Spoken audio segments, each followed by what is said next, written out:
मेरी जो पहली इंटरनेशनल बेस्ट फ्रेंड थी वो चाइनीज थी। ठीक है। गर्लफ्रेंड कह सकते हैं? नहीं, मैरिड थी। आपने कभी किसी फॉरेनर को डेट करा है? हाँ, कौन सी कंट्री? सबको पता है, मेरे ऑडियंस को पता है। हमें नहीं पता कौन सी कंट्री की थी वो। रशिया। अच्छा, तभी रशिया आप 10 बार जा चुके हो। जा तो मैं चाइना में 10 बार चुका हूँ। वहां पे तो आपका बिजनेस था ना। वहाँ पे तो बेस्ट फ्रेंड थी ना। हाँ, लेकिन उससे मिलने के लिए मैं एक्स्ट्रा रशिया गया हूँ। बट उससे मुझे फायदा क्या हुआ ना, जो शायद नॉर्मल ट्रैवलर को नहीं हो पाता, कि हम एक दूसरे घर आते थे। वो इंडिया आती थी, रुड़की मेरे घर आई है कई बार। इंडिया हम लोग ऑल इंडिया बाइक टूर किया है भाई। अच्छा, रशिया में पहले तो उसे मनाना मुश्किल हो गया कि बाइक तो चलती नहीं। मैं कहा तू बैठ, देखा जाएगा जो होगा। तो मैं रशिया जब गया, उसके घर जा रहे हैं अंकल आंटी, उनके घर, उनके लोकल घर में देख रहे हैं फेस्टिवल्स कैसे मनाए जाते हैं, कैसे खाते हैं, कैसे रहते हैं। वो उसके पापा एक बार ले गए, जमी हुई झील थी, उसमें छेद कर रहे हैं बैठ के, कांटा डाल के मछली पकड़ रहे हैं -35 में। अरे बाप रे। तो ये सब कहाँ करने को मिलेगा नॉर्मली। आप लोग मिले कहाँ थे? हम लोग मिले थे काउच सर्फिंग पे। अच्छा, बहुत रैंडम था, मतलब मैं कहता हूँ कि वो मेरे लिए भगवान बन के आई थी ऑनेस्टली। कोई मेरी काउच सर्फिंग एक्सेप्ट नहीं कर रहा था।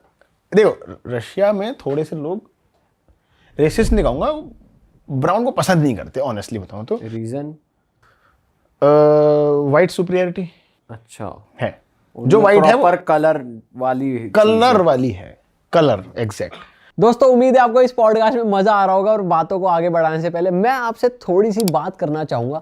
आप में से बहुत से ऐसे लोग होंगे जो खुद एक कंटेंट क्रिएटर बनना चाहते होंगे, पर उन्हें ये नहीं पता कि हम शुरुआत कैसे करें, कैसे एक यूट्यूबर बने, कैसे कंटेंट क्रिएटर बने। दोस्तों, हम पिछले 10 साल से कंटेंट बना रहे हैं और हमने एक ऐसा सिस्टम बना लिया है कि हम बनाते कंटेंट एक हैं, लेकिन उसको डिवाइड करके मल्टीपल प्लेटफॉर्म्स पे डालते हैं।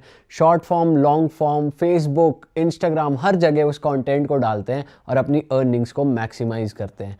तो हमने एक वर्कशॉप बनाई है अपने पिछले 10 साल के एक्सपीरियंस को समराइज करके, जिससे आप ये सीख पाओगे कि आप स्मार्टली ऐसा कंटेंट कैसे प्रोड्यूस कर पाओ जो आप मल्टीपल प्लेटफॉर्म्स पे डाल पाओ और बिना ब्रांड पे डिपेंड हुए अपने लिए एक स्टेबल इनकम जनरेट कर पाओ। अगर आप कंटेंट क्रिएशन में इंटरेस्टेड हो तो हमारी वेबसाइट realhit.in पे जाइए और उस वर्कशॉप को ज्वाइन करिए। मिलते हैं आपसे वर्कशॉप में। फिलहाल इस पॉडकास्ट को आगे बढ़ाते हैं। तो मैं सेंट पीटर्स गया, वीकेंड पढ़ रहा था, कोई एक्सेप्ट नहीं करे। वहाँ सैंक्शन लग रहा था, आप ऑनलाइन होटल हॉस्टल बुक नहीं कर सकते। अच्छा, तो मिली विक्टोरिया। मैंने उसको बोला कि भाई मुझे पता है तू मुझे होस्ट नहीं करेगी। मैंने पहले लिख दिया, पहली लाइन, मुझे हॉस्टल दिलवा दे, पैसा कैश दे दूंगा, मेरी हेल्प कर दे। उसने कहा मैं तो हूँ नहीं, यहाँ पे मेरा वीकेंड में मेरा हाइकिंग है और किसी और को देख भाई। तो उसने फिर बाद में दोबारा कहा कि हॉस्टल के लिए आई विल ट्राई, मुझे कुछ मिलता है तो बताती हूँ। तो 2 दिन तक रिप्लाई नहीं आया। अब मैंने कर्टिसी में रिप्लाई किया, सब ठीक जैसे हम लिखते हैं, मतलब सेल्फिश ना लगे कि भाई क्या रहा होटल का। मैं कहा आर यू फाइन, रिप्लाई नहीं आया। उसने कहा ओह सॉरी, हॉस्टल तो नहीं मिला, लेकिन एक काम हम कर सकते हैं, मेरी हाइकिंग ट्रिप होगी कैंसिल क्योंकि बारिश हो गई, तो मैं 1 दिन के लिए तेरे को होस्ट कर दूंगी, खुद जा भटक ढूंढ, सामान उठा निकल। ठीक है, 1 दिन के लिए I will give you the space. मतलब honestly it was very nice. तो जब मैं पहले दिन उसके घर गया, वो कैमरे की क्लिप पड़ी है मेरे पास, क्योंकि मैं छाती पर लगा के हमेशा ऑन रखता हूँ कि कुछ एक लाइफ रिकॉर्ड रहे अपनी। तो उसने जब 1 दिन में रुका, उसने कहा इट्स फाइन, लाइक तुम्हारा बिहेवियर ठीक है, मुझे परेशान नहीं कर रहा है, ठीक है, रह ले भाई 3-4 दिन जितना रहना है। एक अब I can host you, trust आ गया। तो ऐसे हम मिले थे। उसके बाद यार हम 6 कंट्री साथ घूमे। हम Sri Lanka, Kazakhstan, China, Indonesia, Malaysia, India बहुत घूमे हम। अच्छा, अब बीटेड कर रहे हो आप लोग? नहीं अब खत्म है। अच्छा, कितने साल चला आपका, अगर आप बता सकते? हमने यार 2023 में हम मिले थे, हाँ, और 25 में हमने एंड किया था। तो लगभग 1.25-2 साल। And it was really good time. मतलब भाई कैसा रहता है एक फॉरेनर को डेट करना, मतलब अगर कंपेयर किया जाए यार इंडियन से? पर्सन टू पर्सन डिपेंड करता है। जैसे हमारे बीच में क्या था ना, हमारे बीच में इनसिक्योरिटी इश्यूज नहीं थे। पार्टी मारो ना 6 बजे तक, कर ले भाई, बट काम भी करना है। ठीक है, और इनसिक्योरिटी इश्यूज हमको नहीं आए।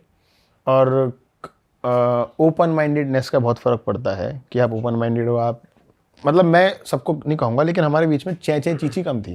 तो ये चें टाइम खराब होता है ना, ये बढ़िया चीज़ रही। बट फिर ब्रेकअप हुआ क्यों, अगर वो भी शेयर कर सकते हो ये तो? पर्सनल है। तो ये है कि लेकिन मेरा एक्सपीरियंस ओवरऑल अच्छा रहा कंपैरेटिवली, कि एक हेल्दी जिसको बोलते हैं कि हम ट्रैवल कर रहे हैं साथ में, मैनेज कर रहे हैं साथ में, ढूंढ रहे हैं। हमने हिचैकिंग किया साथ में भाई। बट कोई ऐसी चीज जो इंडियन लड़कियों को अडेप्ट करनी चाहिए, आपको ऐसी लगी हो क्वालिटी कि भाई इनमें ये बढ़िया क्वालिटी है? मुझे ऐसा लगता है कि इंडियन लड़कियों को थोड़ा एडवेंचरस होना चाहिए, और बेसिक स्किल्स को ना ऐसा वो नहीं देखना चाहिए कि ये तो औरत ही क्यों करे। मुझे ये अच्छा लगा कि बाहर के लोग ना, आदमी चाहे औरत हो, खाना बनाना सबको आता है, बेसिक घर साफ करना, बर्तन धोना, आदमी औरत सबको आता है, बेसिक चीज़ें, स्कूटर चलाना, गाड़ी चलाना, स्विमिंग करना।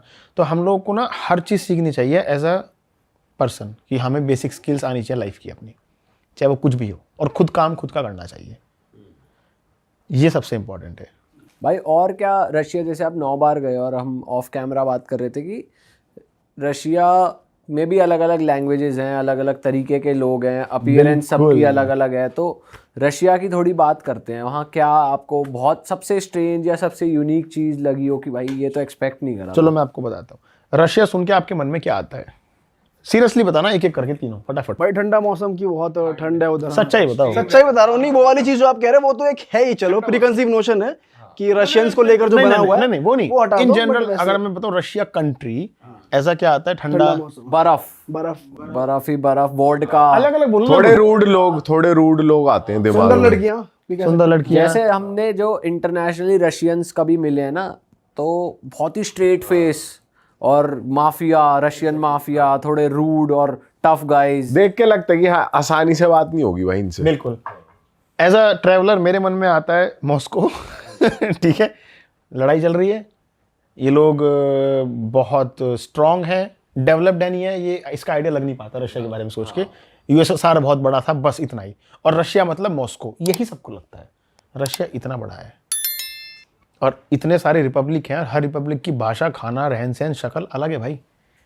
मैं अभी रिसेंटली ईस्टर्न रशिया एक्सप्लोर करके आया, और जिसको साइबेरिया बोलते हैं। साइबेरिया बहुत बड़ा इलाका है, उसके अंदर रिपब्लिक है। मैं जब घुसा, मैं कह रहा हूँ ये तो बुद्धिस्ट और शमान है। आप वेस्टर्न रशिया में जाओ तो सारे ऑर्थोडॉक्स क्रिश्चियंस हैं, यहाँ तो क्रिश्चियन की बात नहीं कर रहे हैं, यहाँ तो सब शमान या बुद्धिस्ट हैं। शमान भी बुद्धिस्ट जैसा ही सेम रिलीजन है, बट ये लोग सब पीस लविंग है, शांति है, मेडिटेशन वगैरह उस सब वाले, माला वाला पहनते हैं लोग। और जब मैं ईस्टर्न रशिया में गया, वो बहुत वेलकमिंग, लोग बात कर रहे हैं, हंस रहे हैं घर बुला रहे हैं, मैं घरों में रुकाऊँ लोगों के बिना काउच सर्फिंग के। अच्छा, घरों में रुकाऊँ तो वो लोगों कहाँ मिले आप ऐसे लोगों से, मतलब सड़क चलते सड़क चलते ऐसे हिचहाइकिंग करते हुए? ऐसी सड़क चल रहे। मेरे एक लड़की से मिला था, बुरियात थी वो, मतलब वहाँ का रिपब्लिक है बुरियात, उलान उदे सिटी है। ऐसी मैं उससे रास्ता पूछ रहा था, ऐसी बात होने लगी, उसने कहा चल मैं दिखाती हूँ। दिखाते रात को लेट हो गए। मैंने कहा तो यार हॉस्टल भी निकल गया, उसने मेरे घर चल। तो मैं उसके घर रुका, उसके मम्मी पापा सब फैमिली थी, हमने बहुत मज़ा करा। मैंने इंडियन खाना बनाया, उसने अपना बुरियाती खाना बनाया, हम बैठ के खाना खा रहे हैं साथ में तो लोग बहुत ट्रस्ट करते हैं इंडियंस को, they like Indians there. Eastern Russia is good. और भाई आप ये जो ईरान में जैसे अभी वॉर चल रही है, और हमने बहुत ट्रैवलर से सुना है भाई ईरान से अच्छे लोग किसी कंट्री में नहीं है, अफ़गानिस्तान और ईरान, वो इंडिया का बहुत रिगार्ड रखते हैं। तो आपका कुछ यूनिक एक्सपीरियंस रहा है वहाँ पे? ईरान का सुन के दिमाग में क्या आता है आपके, एज अ आम जनता? भाई आम जनता ऐसे आता है कि ज़्यादा डेवलपमेंट होगी नहीं, गरीब लड़ाइयाँ सा चल रही देश होंगी। है, ज़्यादा कहीं ना कहीं मिसाइल गिर रही स्क्रैपर्स होगी। नहीं होंगे लड़ाई सबसे पहले माइंड में आती है कि वहाँ चल रहा होगा। ये मेरे पिताजी सोचते थे, तो मैंने उन्हें बताया नहीं मैं ईरान जा रहा हूँ तो लैंड होके बताया पापा ईरान आ गया यहाँ तो सब बढ़िया है, सब खैरियत। तो ईरान की कहानी जो है, मैं हॉस्पिटैलिटी तो मुझे नहीं पता था जाने से पहले। मैं तो रशिया के एयरपोर्ट पे था, सस्ती फ्लाइट मिल रही थी। मैं इतना पता था कि रशिया में इंटरनेट रेस्ट्रिक्टेड है, तो मैं किसी को ढूंढ रहा था कि बता दो क्या क्या ऐप डाउनलोड करूँ। तो एक आदमी मिलता है, बोलता है ये ऐप डाउनलोड कर ले। इंग्लिश आती नहीं थी, टूटी फूटी इशारों में बात हो रही थी। उसने जाते जाते एक बात कही, मेरा नंबर रख ले भाई, कोई समस्या हो मैसेज कर देना। मैं ईरान के एयरपोर्ट पे हुआ लैंड होती डब्बा गुल फ़ोन काम नहीं कर रहा है, इंटरनेट है नहीं, टैक्सी कैसे बुक करें, airport is very far away from the city. तो एक पाकिस्तानी लड़का नॉक करता है पीछे से, भाई हिंदी बोल रहा है, क्या हो गया, कहाँ फंस गए? फंसी गया, आप क्या करें, ना इंटरनेट है ना पैसे हैं, करेंसी यहाँ की। बोल रहा मेरे घर चल भाई। ठीक है, पहले और बता डिटेल में अपने बारे में और परिचय दे अपना। और परिचय दो, कहाँ से हो, तुम्हारा पासपोर्ट की कॉपी दो देखो इंडियन और पाकिस्तानी लोगों में अगर हम पॉलिटिक्स भूल जाएं तो लोग ट्रस्ट करते हैं एक दूसरे पे। बाहर हाँ, लोग मिलते जुलते हैं, अब धीरे धीरे ट्रस्ट कम हो रहा है धीरे धीरे, लेकिन इन जनरल मैं as a traveller I meet everyone. Avoid थोड़ा बहुत कभी कभी कर देता हूँ, लेकिन इन जनरल नो प्रॉब्लम। वो मुझे अपने घर ले गया, मैं कैमरे में बोल रहा हूँ वैसे, वो पीछे खड़ा है, पीछे गाड़ी के पीछे, मुझे पता नहीं साला कौन है ये और मैं अगर कुछ हो गया तो उसकी शक्ल ले ली मैंने कहीं मेरा कैमरा मिला तो उसको पहचान लेना। मैं भरोसा करके जा रहा हूँ उसके घर। वो अपने घर ले गया मुझे, उसने सिम कार्ड दिया, वाईफाई दिया कि तुम अपना हॉस्टल देख लो, सॉर्ट आउट कर लो, बिस्किट विस्किट दी उसने मुझे, खाना था नहीं मेरे पास।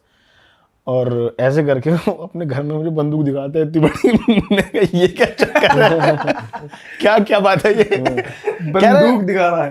कह रहा है ये बस मेरी सेफ्टी के लिए है। मैं कहा भाई ये मुझे डर रहा है या तुझे डरना चाहिए, मुझे डरना चाहिए, मेरे लिए बता। तो इतने में वो ईरानियन आदमी था ना, उसका फोन आता है, भाई where are you, what happen, translate करके लिखा। मैंने कहा मैं तो एक पाकिस्तानी के घर में हूँ। बोल रहा बंदूक दिखा रहा है, वहां क्यों गया तू?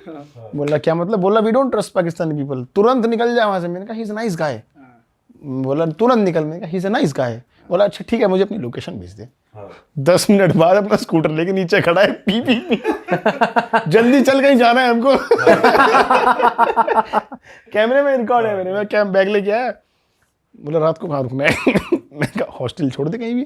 कह रहा हॉस्टल, तुम हॉस्टल रुकोगे? हमारे देश में आके हॉस्टल रुकोगे? मैं कहा ट्रैवलर तो ऐसे घूमते नहीं, होटल रुकोगे। मैं कहा मेरे पास 3-4 हज़ार रुपये पर डे के नहीं है। बोल रहा बात तो करके देखते हैं, क्या पता डिस्काउंट मिल जाए। वो आदमी चालाक, वो मुझे अपने घर ले जाना चाह रहा था पर नॉट डायरेक्टली, उसे शर्म आ रही थी। बोला मेरे घर सामान रखते हैं पहले। उसके घर के सामान रखा, उनकी वाइफ थी, चाय वाय पी हमने। बोलते हैं हॉस्टल ढूंढते हैं। हॉस्टल लेके ही नहीं गया मुझे, वो कह रहा पहले तुम्हें मैं लोकल खाना खिलाऊंगा। लोकल वो माजून मिलता है वहाँ पे, 2-3 चीज़ें खिलाई। बढ़िया चीज है। अरे भाई तगड़ी चीज़ है भाई वो। उसमें वो लस्सी सी है कुछ, उसमें सारे फ्रूट्स, ड्राई फ्रूट को पाउडर मैश करके वो एक वो बनता है दूध टाइप का, बड़ा टेस्टी बनता है वो। फिर बोलता है अब मेरी मम्मी बुला रही है, घर में सबका खाना लगा हुआ है। और हम उनके घर गए भाई, कम से कम 40-30-40 लोग, पूरी फैमिली, मैं मिला ही नहीं। और वहाँ ज़मीन पे खाना बिछा दिया पूरा, और बैठ के खा रहे हैं और शोले के गाने लगा रखे। अरे वाह, आपने ये वीडियो यहाँ तक देख ली भाई, तुमने हमारी मेहनत सफल कर दिया। तुम ही लोग हो असली रियल हिट। और अगर आपको बहुत मजा आ रहा है ऐसी क्लिप्स में, ऐसी वीडियोस में, तो फटाफट जाइए प्लेलिस्ट पे, बिंज वॉच कीजिए, सारी वीडियोस देख डालो और मौज काटो। That is it. हम मिलेंगे नए पॉडकास्ट में, नए क्लिप में। Till then bye bye, see you, take care, do subscribe.